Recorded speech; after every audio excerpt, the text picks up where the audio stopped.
Hi everyone and welcome back to Maths with Sukirti Gaur YouTube channel. So in this video we are going to start with question number 3 of exercise 13.5 class 9th Maths NCERT book. This is from chapter surface area and volumes.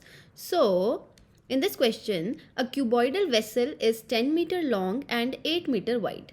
How high must it be made to hold 380 cubic meters of a liquid? तो आपके पास एक cuboidal vessel है. Vessel से मतलब क्या होता है? Container, right, जिसकी आपको लेंथ दी हुई है, ब्रेथ दी हुई है एंड हाइट आपसे पूछी गई है. ठीक है, लॉन्ग का मतलब होता है लेंथ, वाइड का मतलब होता है ब्रेथ एंड हाई का मतलब हो जाता है हाइट. तो कितना हाई उसको बनाना पड़ेगा जिससे कि उसकी जो वॉल्यूम है वो 380 मीटर क्यूब आए. ठीक है, क्यूबिक मीटर्स का मीनिंग क्या होता है? Basically 380 metre cube. I hope it is clear. तो स्टार्ट करते हैं कि क्यूबॉइडल वेसल अगर बोला गया है तो वॉल्यूम ऑफ क्यूबॉइड क्या हो जाती है? L into B into H, that you know, है ना. वॉल्यूम ऑफ क्यूबॉइड क्या चाहिए हमें चाहिए 380 मीटर क्यूब. ठीक है, तो वॉल्यूम ऑफ क्यूबॉइड की जगह क्या पुटअप कर लेंगे? 380. लेंथ हमें क्या गिवन है? 10. ठीक है, ब्रेथ हमें क्या गिवन है? 8. सारी की सारी वैल्यूज़ आपको देखनी पड़ेंगी. जैसे यहाँ पे मीटर क्यूब दिया हुआ है तो all the values like length, breadth and height should also be in metre, क्योंकि तभी काम बन पाएगा, राइट. तो यहाँ से h को एज इट इज़ रहने देते हैं. अब h हमें फाइंड आउट करना है तो take all the values 10 into 8 to the other side, 380 के पास लेके जाएंगे. ये आ जाएगा, यहाँ मल्टीप्लाई में था तो यहाँ आ जाएगा डिवाइड में. ठीक है, यहाँ से 0 से 0 कैंसिल हो गया. ट्राई करो इसको कैंसिल करने की, तो ये क्या हो जाएगा? 2 4 ज़ा 2 1 ज़ा 2 2 9 ज़ा 18. तो ये आ जाएगा पॉइंट में. ये आ जाएगा 4 4 ज़ा 16, 4 7 ज़ा 28 एंड 4 5 ज़ा 20. So height is basically equals to 4.75 metres. ठीक है, समझ में आ गया होगा. चलते हैं नेक्स्ट क्वेश्चन पर. Question number 4. Let us read it. Find the cost of digging a cuboidal pit 8 meter long, 6 meter broad and 3 meter deep at the rate of 30 per meter cube. तो आपको डिगिंग करनी है ना, खुदाई करनी है आपको. तो आपको डिग करना है, क्या डिग करना है? एक क्यूबॉइडल पिट. पिट मतलब होता है एक खड्डा. ठीक है, तो आपको एक पिट जो है डिगिंग करनी है और उसकी कॉस्ट दी हुई है कि 30 पर मीटर क्यूब. मतलब अगर आप 1 मीटर क्यूब क्या करते हैं? डिगिंग करते हैं, खुदाई करते हैं, तो आपको कितना पैसा मिलेगा? For 1 metre cube you will be getting ₹30. Now आपको जितनी डिगिंग करनी है वो कैसे पता चलेगी? भाई वॉल्यूम ऑफ दैट पिट से. जितनी भी उसकी वॉल्यूम आएगी उतनी आपको क्या करनी? खुदाई करनी पड़ेगी. तो लेंथ, ब्रेथ एंड हाइट से ही हमारी वॉल्यूम निकलती है. Let us find out that volume of cuboidal pit. We can write it like this. Cuboidal pit is equals to length into breadth into height, right. तो यहाँ से आप length put up करो. Length हो जाएगा 8, है ना. 6 metre broad means breadth and height, deep means also height. आपको पता ही है जितना डीप मतलब जितनी गहराई होगी उसको भी हम हाइट में लेते हैं, जितना वो ऊंचा होगा, जितना हाई होगा उसको भी हम हाइट में लेते हैं. तो यहाँ से 3 मीटर क्या है आपकी height. 8 into 3 is 24. 24 into 6 will give you 6 4 ज़ा 24, 6 2 ज़ा 12 plus 2 will be 144 metre cube. ये तो हो गई वॉल्यूम ऑफ क्यूबॉइडल पिट. तो अभी मैंने आपको क्या बताया कि हमें क्या निकालनी है? कॉस्ट निकालनी है. तो कॉस्ट के लिए हम क्या करने वाले हैं? यहाँ पे ले लेते हैं दूसरा पेन. तो 1 मीटर क्यूब है ना, ऊपर पे लिख लो ऐसे, डिगिंग कितनी कॉस्ट है? ₹30. एंड आपके पास कितना है volume? 144 metre cube. So for that you will be multiplying 144 into 30. Simple. तो ये आ जाएगी टोटल कॉस्ट ऑफ डिगिंग. तो ये कर लो 3 4 ज़ा 12, 3 4 ज़ा 12 प्लस 1 विल बी 13, 3 1 ज़ा 3 प्लस 1 विल बी 4 एंड 0 साथ में पीछे से आ जाएगा. ठीक है, this is the total cost of digging. I hope ये भी आ गया है आपको. तो यहाँ पे यूनिट लिखना ना भूलें, ये है रुपीस. ठीक है, चलते हैं नेक्स्ट क्वेश्चन पर. Question number 5. तो रीड करते हैं इस क्वेश्चन को. The capacity of a cuboidal tank is 50,000 litres of water. Find the breadth of the tank if its length and depth are given as 2.5 meter and 10 meter respectively. क्या कहा गया है यहाँ पे कि एक क्यूबॉइडल टैंक है आपके पास, है ना, क्यूबॉइड की शेप में आपके पास एक स्टोरेज टैंक है जिसमें how much water is stored, 50,000 litres of water can be stored. ठीक है, 50,000 लीटर्स हम जो है उसमें स्टोर कर सकते हैं। जब भी स्टोरेज की बात आती है किसी भी कंटेनर की, तो उस टाइम पे हम वॉल्यूम वर्ड यूज़ ना करके हम कैपेसिटी यूज़ करते हैं। ठीक हो रही है बात। फॉर्मूला इसमें भी हम वही लगाने वाले हैं, वॉल्यूम वाला ही।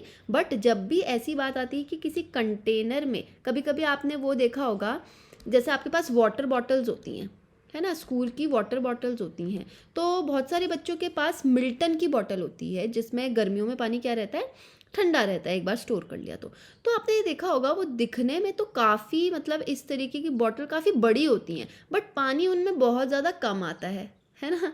जैसे हम स्कूल में लेके जाते थे, हमें बहुत गर्मियों में इतना पानी पीने का मन करता है, बट वो बॉटल दिखने की बड़ी होती हैं, पर उनमें जो पानी आता है वो बहुत ज़्यादा कम आता है। ठीक है, ये ऐसा क्यों होता है? क्योंकि जो वो जिस वो मटेरियल से जो वो बनी हुई हैं उसी की वजह से तो वो पानी ठंडा रह पाता है ना। अदरवाइज तो बाकी प्लास्टिक की बॉटल तो गर्म हो जाता है पानी।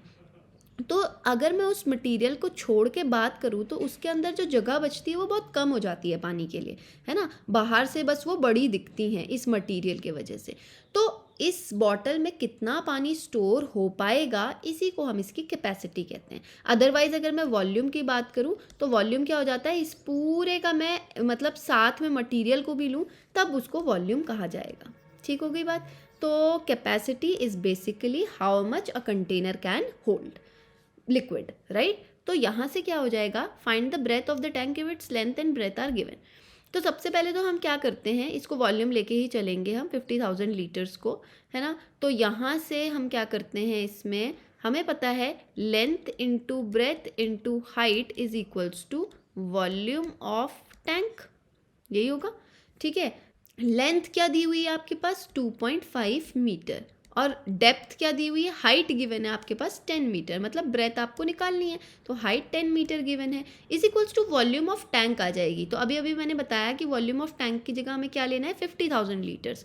अब आप यहाँ देखो दूसरी तरफ, यहाँ तो मीटर है लेफ्ट हैंड साइड में, लेंथ और हाइट, बट उस तरफ लीटर्स है, ऐसा कैसे पॉसिबल है। तो एक काम करते हैं, इसको लीटर्स की बजाय मीटर क्यूब में चेंज करते हैं। तो 1 metre cube is basically equals to 1000 litres. तो हमें क्या करना पड़ेगा, 50,000 लीटर्स को मीटर क्यूब बनाने के लिए we will be dividing it by 1000, it will become 1 2 3 से 3 0 cut, it will become 50 metre cube. अब आप यहाँ पे वॉल्यूम ऑफ टैंक को 50 मीटर क्यूब रख लीजिए। ठीक है, तो ब्रेथ क्या आ जाएगी, 50 अपॉन 2.5 इंटू 10। ठीक, तो ये पॉइंट से 0 ऊपर आ गया, 1 0 से 1 0 कैंसिल, और 25 1 जा से 25 2 जा 50 cancel, B came as 2 metre. तो बस सिंपल सा था कि उस तरफ लीटर्स नहीं होना चाहिए, उसको मैंने मीटर क्यूब में चेंज कर लिया। आपको कन्वर्जन जो है आना चाहिए, हर बार क्वेश्चन आपको कन्वर्जन नहीं देगा। क्लियर है, चलते हैं नेक्स्ट क्वेश्चन पर। Question number 6 says A village having a population of 4,000 requires 150 liters of water per head per day। ठीक है, पर हेड का मतलब क्या होता है, एक बंदे को, एक पर्सन को एक दिन में 150 लीटर्स ऑफ वाटर चाहिए होता है। If it has a tank measuring 20 metre, सबसे पहले आती है length, then by 15 metre and then height 6 metre, for how many days will the water of this tank last. तो ये जो टैंक है पूरे विलेज के लिए जो बनाया गया है, इसमें इतना 20/15/6 का वो जो है वो बनाया गया है उसको। ठीक है, क्यूबॉइडल ही है, ऑफकोर्स सी बात है, लेंथ ब्रेथ और हाइट अलग अलग हैं, तो उसमें पानी जो है इसके वॉल्यूम के बराबर स्टोर हो सकता है। अब हम बात करते हैं यहाँ की, सबसे पहले स्टार्ट कहाँ से करेंगे, तो विलेज की पॉपुलेशन की बात करते हैं पहले। तो आप ये देखो यहाँ पे कि 1 पर्सन को कितना वाटर चाहिए होता है, 150 लीटर्स ऑफ वाटर चाहिए होता है। ठीक है, तो हमारे पास कितने पर्सन है हमारे विलेज में, 4,000 उसकी पॉपुलेशन है। तो हमें बेसिकली सबके लिए मिलाकर कितना चाहिए होगा, मल्टीप्लाई कर देंगे, 15 4 60 एंड एक्सेप्ट दैट 4 0 और हैं, 1 2 3 4। ठीक है, तो ये हो जाएगा 600 लीटर्स ऑफ वाटर, तो हमें पूरे गांव के लिए, टोटल पॉपुलेशन के लिए चाहिए। अब आते हैं टैंक की बात पर कि भाई टैंक कितना है। तो टैंक के लिए क्या हमें इंफॉर्मेशन दी गई है कि क्यूबॉइड शेप में है वो, तो वॉल्यूम ऑफ टैंक कितना हो जाएगा, क्या करेंगे, L into B into H. ये कितनी आ जाएगी, 20 इंटू 15 इंटू 6।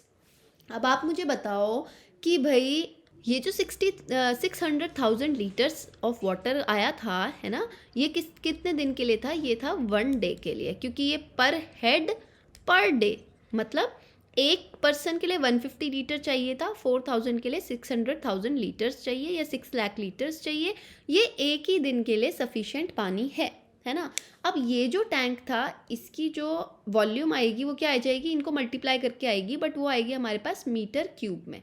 ठीक है, आपको मालूम है कि भाई क्या नाम है, मीटर क्यूब को लीटर्स में कैसे चेंज करते हैं, तो कैसे चेंज करते हैं आप मुझे बताओ। अभी अभी मैंने आपको बताया 1 metre cube is equals to 1000 litres. ठीक है, तो जब 1000 के इक्वल है तो हमारे पास इतने मीटर क्यूब है, तो ये किसके इक्वल होगा, मल्टीप्लाई, सिंपल सी बात है ना, मल्टीप्लाई बाय 1000, ये चेंज हो जाएगा लीटर्स में। तो हमारे पास भाई इतने सारे लीटर्स का टैंक है, मैं यहाँ पे कन्वर्जन भी लिख देती हूँ, 1 metre cube is equals to 1000 litre in bracket. ठीक है, हमारे पास इतना बड़ा टैंक है जिसके पास इतना लीटर्स ऑफ वाटर है।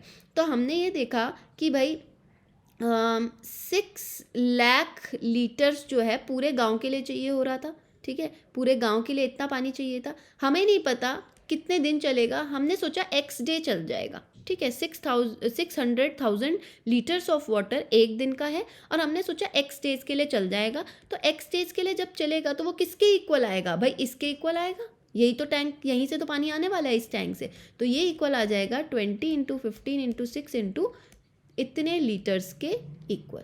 ये बात क्लियर है आपको। ठीक है, ये सिंपल सी बात है कि भाई 1 डे के लिए हमारे पास 6 लाख लीटर्स रिक्वायरमेंट है। ठीक है, 6 लाख लीटर्स ऑफ वाटर की रिक्वायरमेंट है। तो x डे के लिए हमें नहीं पता ना कितने दिन चलने वाला है ये पानी, तो हमने बोला 6 लाख इंटू x जो है टोटल पानी लगेगा। और वो टोटल पानी आना कहाँ से, वो तो इसी टैंक से आना है जिसकी हमने वॉल्यूम ऑलरेडी निकाल ली है। ठीक है ना, तो अब क्या कर लेते हैं, सॉल्व कर लेते हैं x के लिए। 20 इंटू 15 इंटू 6 इंटू 1000। अब मैंने शुरू में ही इन सबको मल्टीप्लाई क्यों नहीं किया, क्योंकि आखिरकार इन्होंने क्या होना है, कैंसिल हो जाना है। ठीक है, तो ये हो गया 6 लाख। तो यहाँ से करते हैं कैंसिल, 1 2 3 1 2 3 एंड 1 0 1 0 और सॉरी ये वाला काट लेते हैं, थोड़ा मिस्टेक हो जाएगी अदरवाइज। तो ये वाला जो ज़ीरो है, इससे ये वाला ज़ीरो कट, ये 15 1 ज़ा 15 15 4 ज़ा 60 और क्या कर सकते हैं, 2 2 ज़ा 4 2 1 ज़ा 2 2 1 ज़ा 2 और 2 3 ज़ा 6। देखो सारा का सारा इजी कैलकुलेशन आ गया। तो ये 3 आ रहा है x की वैल्यू। तो x क्या है, डेज, नंबर ऑफ डेज। तो नंबर ऑफ डेज कितने चल जाएंगे हमारे पास, 3 डेज के लिए ये पानी इनफ है। तो आई होप आपको ये चारों के चारों क्वेश्चन समझ में आ गए हैं। If you have understood all the solutions, please like this video. If you haven't subscribed the channel yet, please subscribe to the channel. Also hit the bell icon so that you never miss any update. If you have any query regarding these questions or any another question to ask, please comment me in the comment box. Till then, take care. Bye bye. We will be starting with next question in next video. Bye bye.